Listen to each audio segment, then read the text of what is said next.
За кобальтын катион нь калий ардаа нийтдээ хөх цэнхэр өнгийн комплекс нэгдэл үүсгдэг. За туршилтыг хийхэд бол кобальтын нитратын усамлаасаа уран шихэндээ тасалж авна.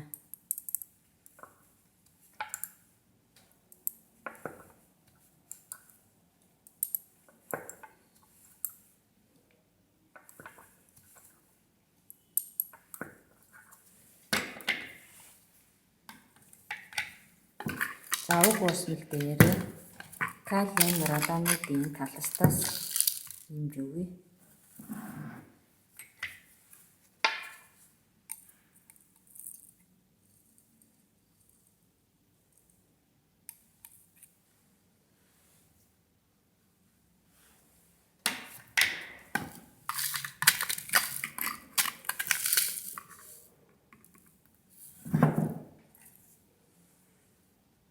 За хөх цэнхэр өнгөтэй комплекс нэгдэл үүссэн болох нь ажиглагдаж байна.